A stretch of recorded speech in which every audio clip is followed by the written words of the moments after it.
Hello everyone, welcome back to my channel. कैसे हो आप सब। हमने लास्ट वीडियो में डिस्कस किया था कॉस्ट कर्व, उसका हमने लगभग सारा कंप्लीट कर लिया है। अगर फिर भी आपकी कोई क्वेरी है तो आप मुझे कमेंट करके बता सकते हैं। आज हम डिस्कस करेंगे कंसेप्ट ऑफ रिवेन्यू। ठीक है, रिवेन्यू मीन्स क्या होता है? पैसा। ये है रिवेन्यू। रिवेन्यू मीन्स क्या है? पैसा। आपने एक फर्म खोल रखी है, आप उसमें क्या करते हो? प्रोडक्शन करते हो। जब आप प्रोडक्शन करते हो उस कमोडिटी का, और आपने क्यों प्रोडक्शन किया? सेल करने के लिए। और जब आपने वो कमोडिटी सेल करी तो उससे जब आपको पैसा रिसीव हुआ, जब आपको इनकम आई, वो क्या कहलाएगा? रिवेन्यू कहलाएगा। ठीक है, वो क्या कहलाएगा? रिवेन्यू कहलाएगा। कंसेप्ट ऑफ रिवेन्यू जैसे हमने उसमें पढ़े थे, 3 तरह के होते हैं: total revenue, marginal revenue and average revenue. Total revenue क्या होता है कि आपने जितने भी कमोडिटी बनाई, उन सभी कमोडिटी को आपने क्या किया? मार्केट में सेल कर दिया। उससे जब वो पैसा रिसीव हुआ तो वो क्या कहलाएगा? टोटल रिवेन्यू कहलाएगा। ठीक है, मान लो एग्जांपल है कि आपने 100 बुक्स क्या करा? प्रोडक्शन किया 100 बुक्स का। ठीक है, एट ₹5 पर बुक, 5 रुपये की एक बुक है। तो टोटल कितना हुआ? 100 इंटू में 5, 500। तो 500 के ये आपका टोटल रिवेन्यू है। ठीक है, 500 के आपका ये टोटल रिवेन्यू है। मार्जिनल रिवेन्यू क्या होता है? मार्जिनल रिवेन्यू मीन्स एक एक्स्ट्रा यूनिट सेल करने से या एक कम यूनिट सेल करने से जो टोटल रिवेन्यू में जो डिफरेंस आएगा वो क्या कहलाएगा? हमारा मार्जिनल रिवेन्यू कहलाएगा। ठीक है, इसका जो फॉर्मूला होता है डेल्टा, टीआर मीन्स टीआर में चेंज आएगा और हमारे क्वांटिटी में चेंज आएगा, वो क्या कहलाएगा? एमआर। एआर क्या होता है? जब आप एवरेज आप पर यूनिट आपने कितना आउटपुट सोल्ड किया तो वो किसके थ्रू निकलता है? एआर के थ्रू निकलता है। ये क्या बताता है? Per unit. ये क्या बताएगा आपको? Per unit. ठीक है, इसमें क्या है? टीआर डिवाइड बाई क्यू कर दो तो पर यूनिट निकल आता है। जैसे कि यहाँ पे 100 है, सॉरी 500 था टीआर, क्वांटिटी टोटल 100 थी, तो 5 रुपये क्या है? पर यूनिट है। ठीक है, तो ये केस के 3 कंसेप्ट है: टीआर, एमआर एंड एआर। ठीक है, दोबारा रिपीट करते हैं। रिवेन्यू क्या होता है? रिवेन्यू मीन जो एक फर्म ने कमोडिटी प्रोड्यूस करी, जब आप उसको सेल करोगे तो उससे जो आपको मनी रिसीव हो रही है वो क्या कहलाएगा? अपना टीआर कहलाएगा, सॉरी रिवेन्यू कहलाएगा। ठीक है, वो क्या कहलाएगा? Revenue. TR means total revenue. जब आपने जब आपने सारी कमोडिटी को सेल कर दिया, उससे जो आपको मनी रिसीव हुई वो क्या कहलाएगा? आपका टीआर कहलाएगा। एमआर एक एक्स्ट्रा यूनिट सेल करने से या एक कम यूनिट सेल करने से जब टीआर में जो डिफरेंस आया वो क्या कहलाएगा? एमआर कहलाएगा। जैसे कि delta TR divide by delta Q. AR means average revenue, means per unit आपने कितना आउटपुट सोल्ड किया वो क्या कहलाएगा? एआर कहलाएगा। एआर का फॉर्मूला होता है टीआर डिवाइड बाय क्यू, जो आपको पर यूनिट निकाल के देता है इंफॉर्मेशन। तो ये है इसका कंसेप्ट, आप नोट कर लो, उसके बाद हम आगे डिस्कस करेंगे।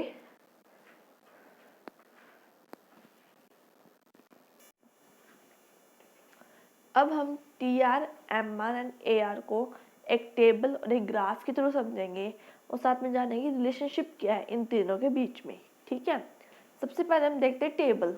टेबल है क्वांटिटी है 1 2 4 5, टीआर है 100, 160, 160 एंड 150। एमआर कैसे निकलता है? एमआर का फॉर्मूला क्या है? Delta TR divide by delta Q है। यही है ना एमआर का फॉर्मूला आपका। ठीक है, और एआर का क्या है? एआर का टीआर डिवाइड बाई क्यू। इसके थ्रू आपका एमआर भी निकल आएगा, आपका एआर भी निकल आएगा इस फॉर्मूले को पुट करने से। ठीक है, अब हम निकालते हैं, बनाते हैं सॉरी ग्राफ।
ठीक है।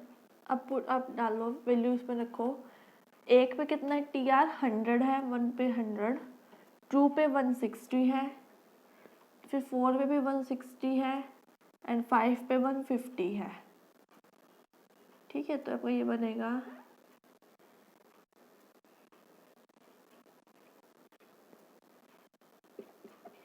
ये टी आर। एम आर देखो 1 पे कुछ नहीं है वैल्यू, 2 पे 60 है, 2 पे 60 है, एंड 4 पे 0 है, एंड 5 पे -10 है।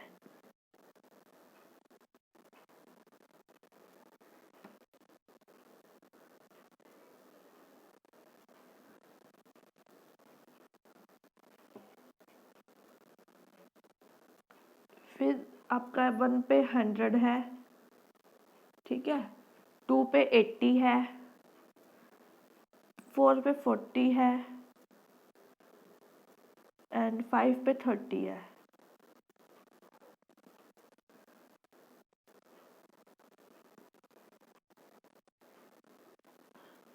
ये क्या बना आपका ए आर। हमने टेबल बना ली, टेबल के हमने फॉर्मूले बता दिए मैंने कैसे एम आर निकाला, कैसे मैंने ए आर निकाला। ईजिली आप उसे पुट करके आपका ईजिली कैलकुलेट हो जाएगा। उसके बाद मैंने ये ग्राफ बनाया है इस टेबल की हेल्प से। ये टी आर का है, ये M R and A R का है। अब जानते हैं टी आर और एम आर के बीच में क्या रिलेशनशिप है। किसके बीच में, टी आर एंड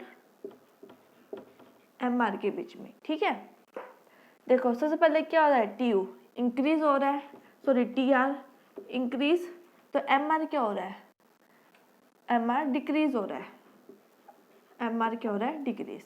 उसके बाद टी आर क्या हो गया, मैक्सिमम, टी आर हो गया आपका मैक्सिमम, तो एम आर क्या हो गया आपका 0, और टी आर क्या हो गया डिक्रीजिंग, तो एम आर क्या आ गया आपका नेगेटिव।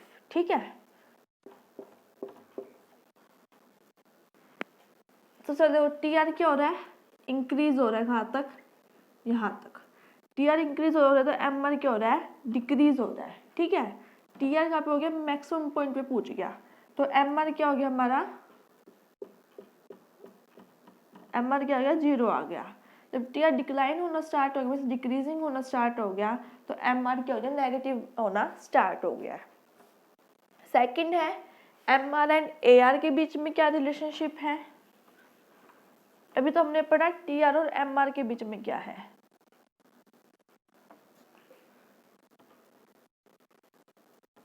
ठीक है, अब हम पढ़ेंगे एम आर एंड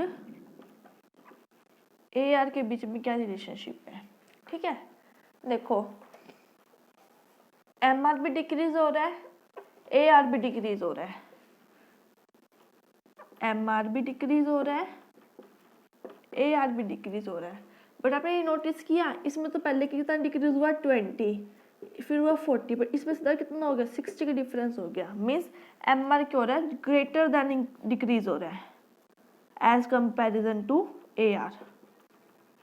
ठीक है, फिर क्या हो रहा है, एम आर क्या हो रहा है, एम आर तो 0 भी आ रहा है, पर ए आर क्या हो रहा है, फिर भी डिक्रीज हो रहा है। एम आर क्या हो रहा है, नेगेटिव भी आ रहा है, बट जो ए आर है वो क्या है, ऑलवेज पॉजिटिव है। ठीक है, देखो M R decreasing, A R is also decreasing, M R 0 but A R falling. जब एम आर माइनस में रहता है फिर भी ए आर क्या रहता है, डिक्रीज होता है, बट पॉजिटिव में रहता है, वो कभी भी नेगेटिव में नहीं हो सकता। तो ये क्या हमारा, ये एम आर ए आर के बीच में है, ये टी आर और एम आर के बीच में रिलेशनशिप है। जैसे जैसे टी यू बढ़ रहा है एम आर क्या हो रहा है, डिक्रीज हो रहा है। टी आर सॉरी, जैसे जैसे टी आर बढ़ रहा है एम आर क्या हो रहा है, डिक्लाइन होना स्टार्ट हो रहा है। जब टी आर मैक्सिमम पॉइंट पे पूछ जाता है तो एम आर क्या हो रहा है, 0 आ रहा है, और जब टी आर डिक्लाइनिंग पे आ जाता है तो एम आर क्या आ रहा है, नेगेटिव में आ रहा है। ठीक है, फिर एम आर और ए आर के बीच में एम आर भी डिक्रीज हो रहा है, ए आर भी डिक्रीज हो रहा है, बट अगर कंपैरिजन करें एम आर और ए आर के बीच में तो ये 60 डिक्रीज हो रहा है, ये पहले 20 फिर 40 डिक्रीज हो रहा है। मीन्स एम आर ज़्यादा डिक्रीज हो रहा है as comparison to A R. फिर क्या हो रहा है कि एम आर 0 पे आ रहा है, बट ए आर क्या हो रहा है, फिर भी डिक्रीज हो रहा है। जब AMR नेगेटिव में आता है, AR फॉल होता है बट पॉजिटिव वे में फॉल होता है, वो कभी भी नेगेटिव नहीं हो सकता, ठीक है। और AR को हम प्राइस भी कहते हैं। AR is also called the price, ठीक है। तो ये हमारा था कंसेप्ट ऑफ रिवेन्यू, जिसमें हमने TR, MR और AR पढ़ा। नेक्स्ट वीडियो में डिस्कस करेंगे कि कर्व कैसे होते हैं, रिवेन्यू कर्व डिफरेंट मार्केट के अंदर, ठीक है। अगर आपको वीडियो अच्छी लगी हो, वीडियो को लाइक कीजिए, शेयर कीजिए, चैनल को सब्सक्राइब कीजिए। Thank you.